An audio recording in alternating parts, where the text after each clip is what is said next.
Haleluya. Shalom. Kita sedang berada di TV Pantekosta dan sedang membahas tentang seri kedatangan Tuhan akhir zaman. Kali ini kita akan bahas tentang indikator ketujuh, yaitu indikator Injil. Kita buka bahasan ini dari bacaan Alkitab Yesaya pasal 6 ayat 8. Lalu aku mendengar suara Tuhan berkata, siapakah yang akan kuutus? Dan siapakah yang mau pergi untuk aku? Maka sahutku, ini aku, utuslah aku. Kesediaan, hati yang terbuka untuk pergi melayani, mengabarkan kabar baik, itu adalah sebuah keputusan. Kata utuslah aku itu dalam bahasa Ibrani adalah shalach. Shalach itu berarti ditembakkan, diutus, dikirim, disuruh pergi, merentangkan sayap, menyebarkan, membentangkan. Sikap yang harus diambil oleh para pemberita, para utusan ialah seperti anak panah yang ditembakkan, disuruh dan diutus pergi untuk menuntaskan semua berita yang Tuhan sampaikan kepadanya. Nah, kita tahu bersama bahwa di seluruh dunia ada terdapat sekitar 16.563 suku. Begitu banyak. Dan dari suku-suku tersebut masih ada terdapat sekitar 6.829 suku terabaikan yang terbagi dari 1317 yang sedikit terjangkau dan 5.512 yang sama sekali belum terjangkau. Artinya masih begitu banyak orang di seluruh dunia ini yang belum mendengar kabar baik, yaitu Injil keselamatan. Nah, kalau begitu itu tugas siapa? Siapa yang harus pergi memberitakan kabar kelepasan bagi mereka?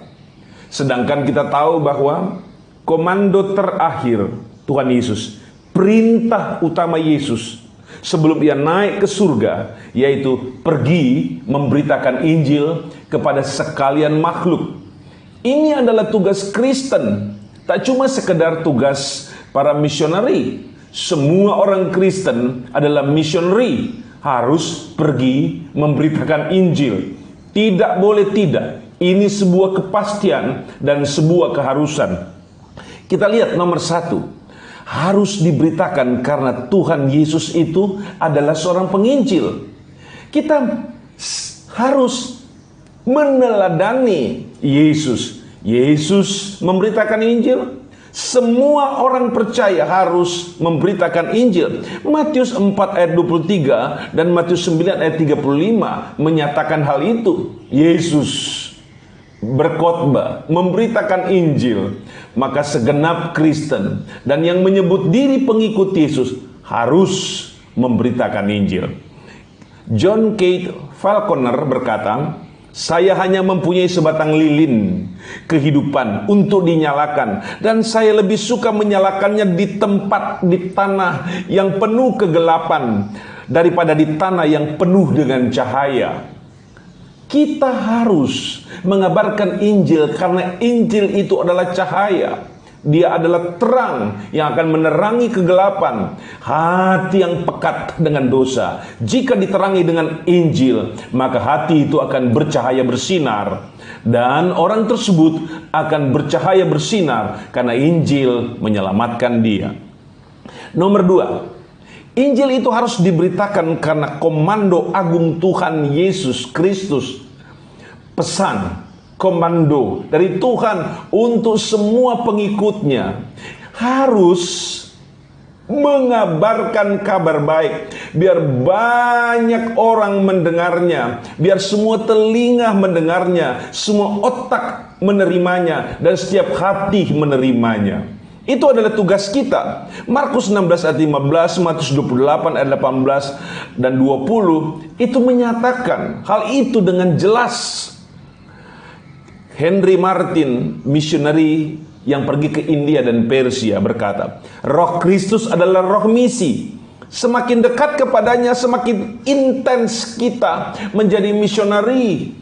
Yang tidak bisa ditahan dari seorang misionari sejati ialah pergi, walau susah atau senang, sulit ataupun gampang, ada dana ataupun tidak, itu bukan masalah.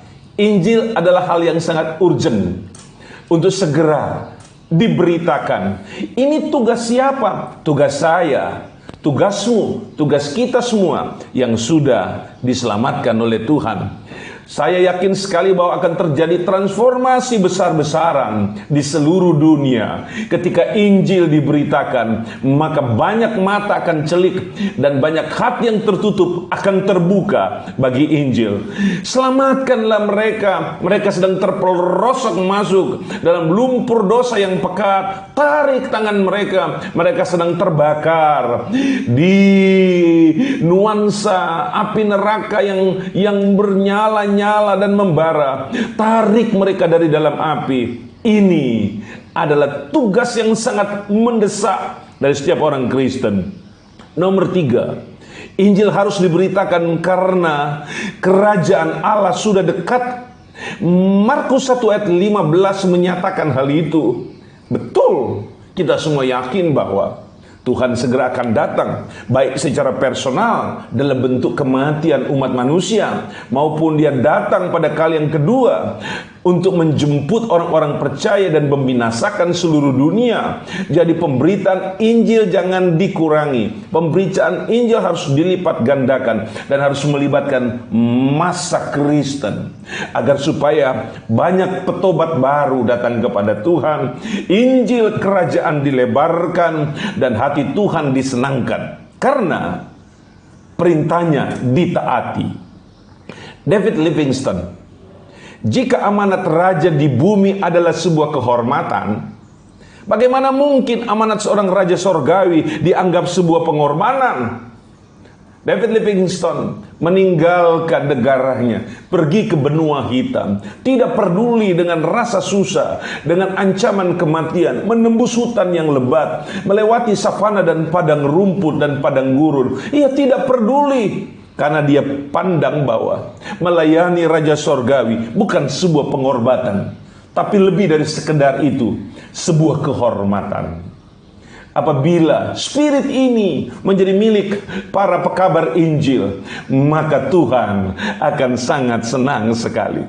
Oh haleluya, lihat Tibet, ratusan orang, bahkan ratusan ribu orang datang kepada Tuhan. Lihat Pakistan, Injil mulai masuk dan ratusan ribu orang datang kepada Tuhan. Iran, negara-negara di Timur Tengah, ada penuaian besar-besar jiwa-jiwa. Ayo jangan kita ketinggalan. Bangkit, maju, kabarkan Injil, karena itu adalah perintah agung Tuhan. Nomor 4, Injil harus diberitakan kepada segala bangsa. Ini adalah komando Tuhan. Markus 13 ayat yang ke-10. Tidak boleh dicegah, tidak boleh dihentikan. Kita harus segera melaksanakannya, karena ini adalah salah satu indikator dari kedatangan Yesus pada kali yang kedua. Siapa lagi yang mau bertugas untuk itu jika bukan kita? Kapan lagi kalau bukan sekarang? Saatnya kita tunjukkan bahwa kita adalah hamba-hamba Kristus, pelayan-pelayan Yesus yang hanya akan pergi memberitakan apa yang ditugaskan kepada kita. Oswald J. Smith berkata, kita berbicara tentang kedatangan Yesus pada kali yang kedua, sedangkan setengah dari penduduk dunia ini belum pernah mendengarkan kedatangan Yesus yang pertama. Tugas kita sangat mendesak. Jiwa-jiwa di sana terbelunggu dengan dosa, diikat ketat dan sesak, bernafas dalam dosa. Tidak adakah dari antara kita yang segera turun, segera pergi? Kita harus segera pergi. Kita gunakan semua fasilitas, handphone, televisi, semua perangkat IT kita gunakan untuk kelebaran kerajaan surga. Beritakan Injil melalui Facebook, Instagram, YouTube, dan semua perangkat-perangkat itu kita bisa gunakan untuk mengabarkan Injil. Karena salah satu indikator kedatangan Tuhan ialah pemberitaan Injil mendarat di semua suku dan bangsa. Kegerakan rohani sedang terjadi di Cina. Di rumah-rumah mereka menjadi tempat pesemaian Injil. Gereja bertumbuh dengan pesat di berbagai tempat di kawasan dunia. Puji Tuhan, haleluya. Nomor 5, Injil harus diberitakan karena Injil adalah kekuatan Allah yang menyelamatkan. Tidak ada berita, tidak ada pesan yang bisa menyelamatkan manusia dari dosa dan membawanya ke dalam kerajaan surga selain dari Injil itu. Injil adalah kekuatan yang menyelamatkan. Haleluya. Tugas kita harus sesegera mungkin dituntaskan, dan hal itu akan mempercepat kedatangan Tuhan. Haleluya. Hudson Taylor, seorang misionari yang datang ke Cina, berkata, bukanlah sebuah pilihan yang harus dipertimbangkan. Itu adalah perintah yang harus ditaati. Ia mengaku Kristen, mengaku penginjil, kemudian memiliki pertimbangan finansial, pertimbangan A, B, C, dan D. Pemberitaan Injil, membawa kabar baik, itu bukan sesuatu lagi yang harus dipertimbangkan. Itu segera harus ditaati. Lakukan segera. Jiwa-jiwa menunggu. Oh, Pakistan dilanda kebangunan rohani yang luar biasa. Negara-negara Timur Tengah pra-ISIS terjadi penuaian hebat, dan kita harus masuk dalam kancah pelayanan yang hebat dan luar biasa ini. Nomor 6, Injil harus diberitakan karena Injil adalah tanda utama kedatangan Tuhan. Matius 24 ayat 14. Dan Injil kerajaan ini harus diberitakan di seluruh dunia bagi semua dan menjadi kesaksian bagi semua bangsa. Dan sesudah itu barulah tiba kesudahannya.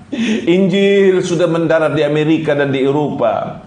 Injil sudah mendarat di Afrika, tapi ada suku-suku kecil di sana yang belum mendengarkan Injil. Di Timur Tengah, Injil sudah mendarat di Australia, tapi ada daerah-daerah kepulauan di Melanesia di mana orang belum mendengar Injil. Injil sudah mendarat di Asia, di Indonesia, tapi ada suku-suku kecil yang belum terjangkau di Papua dan di Papua Nugini.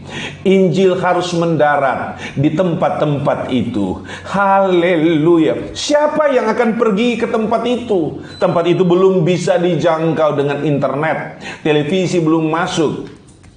Iya. Dan juga Facebook, pemberitaan Injil belum masuk ke kawasan itu. Mesti ada kaki-kaki yang berangkat ke sana. Mesti ada mulut yang berteriak di sana memberitakan Injil. Dan saat suku-suku, etnos, rumpun-rumpun kecil dari setiap suku telah mendengarkan Injil, maka kesudahan segera akan tiba. Ada banyak tanda, ada banyak indikator, tapi indikator spiritual yang paling menentukan ialah ketika Injil sudah didengar oleh setiap bangsa. Mari kita berpacu, karena waktunya tidak lama lagi. Mari kita ambil bagian dan andil secara masif dalam pelayanan yang luar biasa ini. Tuhan memilih Anda, Tuhan memilih saya, Tuhan memilih kita semua menjadi duta Kristus, duta kerajaan Allah, pemberita kabar baik, pemberita Injil kerajaan surga. Haleluya. Ayat yang terakhir, saudara-saudara sekalian, Injil harus diberitakan karena Injil itu kekal. Apabila kita baca dalam Wahyu pasal 14 ayat yang ke-6 dan 7, di situ kita tengok bersama bacaan yang sangat indah ini. Haleluya. Matius 14 ayat 6 dan 7.